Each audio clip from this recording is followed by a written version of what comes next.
Hi guys, so after a bit of delays, Bad Guys is finally here and I couldn't be happier. I couldn't wait for this ever since it was announced. It had a bit of a delay, but that's understandable. And I'll get right into it. Um okay, so I think I talked about this cover before when Bad Guys was first announced. I think.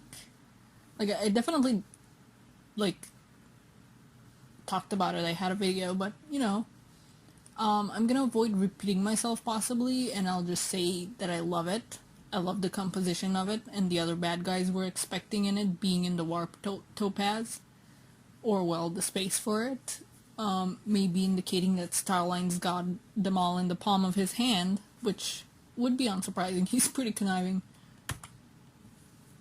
I kind of love the view of the base from this angle.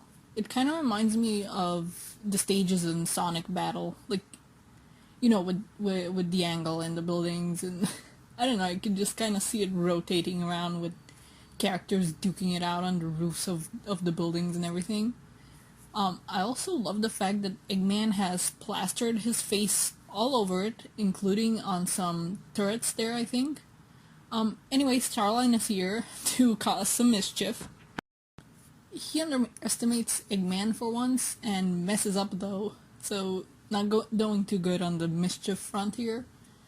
It's kind of interesting to see the glove gauntlet thing he has without the topaz in there. And I think it's fun that he's gotten so used to warping everywhere to make his escape from dicey situations that he kind of falters here for a moment. He's got spurs! Well, okay, he had spurs before, but they didn't have a function to them. Or maybe they did, we just didn't see it yet. But, okay, we know platypuses, platypi, I don't know. Anyway, we know they're weird as heck creatures in real life. And the male of the species actually do have spurs that are venomous, so it's really, really interesting to see them incorporated in his design as a weapon, or I guess arsenal of weapons that he can have, and it's done so in a way that very much fits the Sonic series, I think. Okay, I admittedly can't wait to see what this is all about. Foreshadowing that we won't see in a while for sure, or possibly.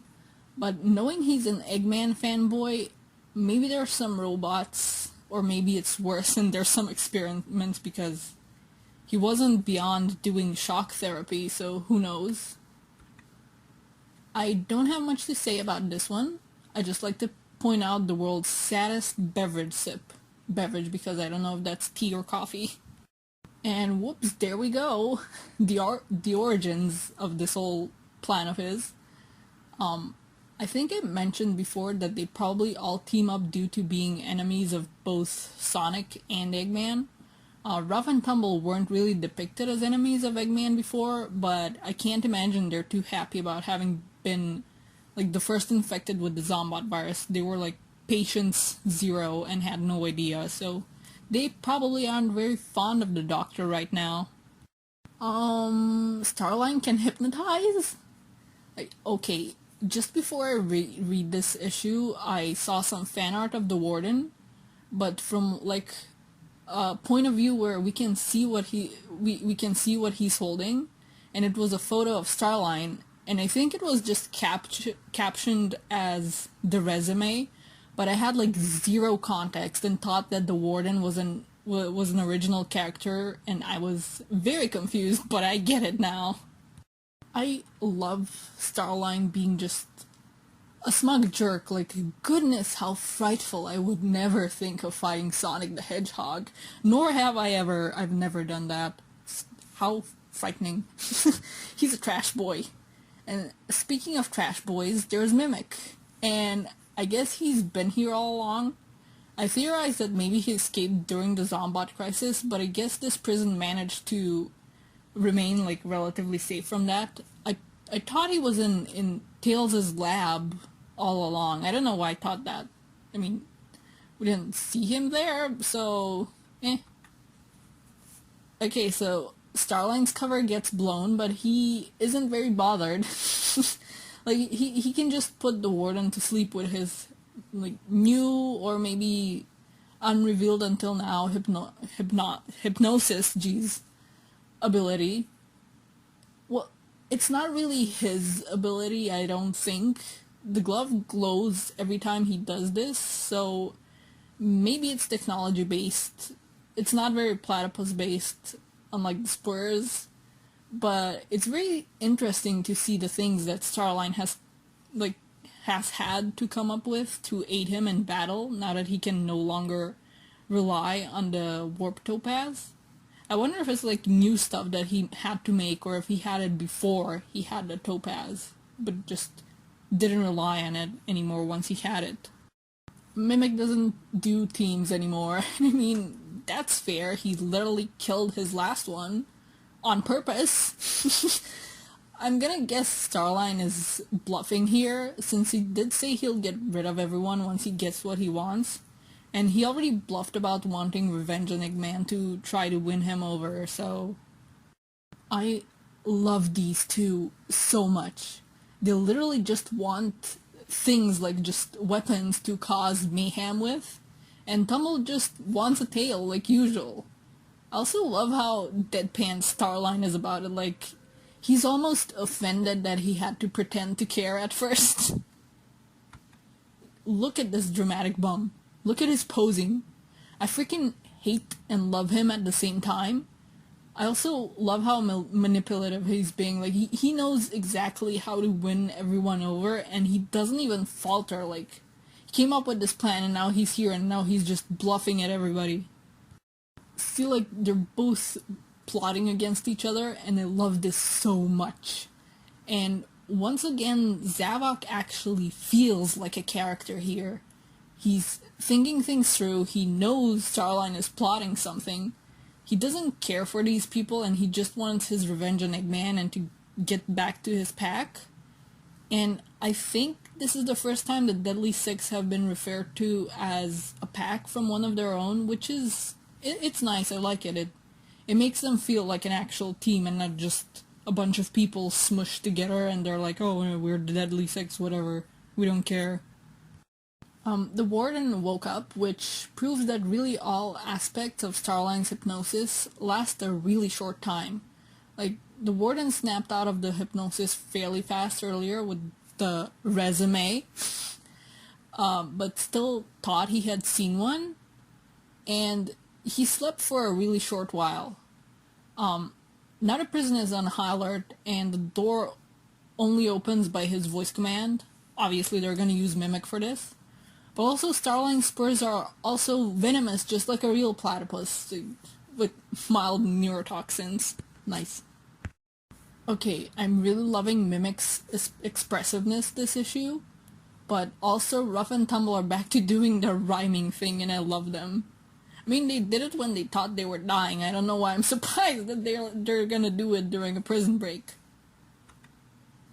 Mimic needs to stop being mean to Wisps. Like, Mimic, stop being mean to Wisps challenge 2020. Like, really, he's so mean. Very mean for somebody that was on a team that relied on their partnership with Wisps. He's so rude. I hate him. Okay, this is a cool shot, and they've absolutely just thrown that entire prison into chaos. Things are on fire. Things are exploding. Anyway, I don't think I'll have much else to say on this, as it's an issue that's setting up the rest of the miniseries. But it's a very good one. I love the showcase of what Starline can do and what weapons he has now that he has to make do without the Warp Topaz. It felt natural and not just like a showcase, and it didn't feel out of place. I can't wait for the rest of Bad Guys and how these characters are gonna work together and like what they're gonna do. They're also different, and the one thing tying them together is their dislike for Eggman, except for Starline, of course, but nobody else knows that. Zavok maybe suspects it, but you know. I feel like Zavok and Starline will clash eventually, so that will be fun to see too. Probably near the end of the miniseries. This could go anyway. They could either still be a team beyond the miniseries, maybe, or it's all gonna blow up in somebody's face at the end. Them all working together was fun in just the last pages of this issue, so I really can't wait to see what they get up to through like an entire miniseries of like them having to work together. But yeah, something I should have probably mentioned, but I just didn't know how to focus on it. I also love the background characters or the incidental characters in this issue. I don't know, they seem more like fun and diverse than they did in the Archie comics. Like these are characters we're probably never gonna see again, but they still bothered to like give them neat designs, and I think that's nice. I mean the background ones, not these ones, obviously. But yeah, can't wait how like what are they gonna do? Are we gonna see what Starline is up to with the little long-term plans foreshadowing we got? Can't wait to see if it blows up in his face. Especially with Mimic there, like I don't trust Mimic. I mean, I don't trust any of these people. They're all bad guys, but he doesn't do teams, so like is the desire to get Eggman off his back enough to like keep him in line or not? Like I just can't wait to see. I'm done rambling. I just hope there is no more delays for this because it's awesome. I'm probably gonna go back and reread it again. I love this whole issue. I love the setup. I love how natural it was. And there, done rambling. I'm done rambling.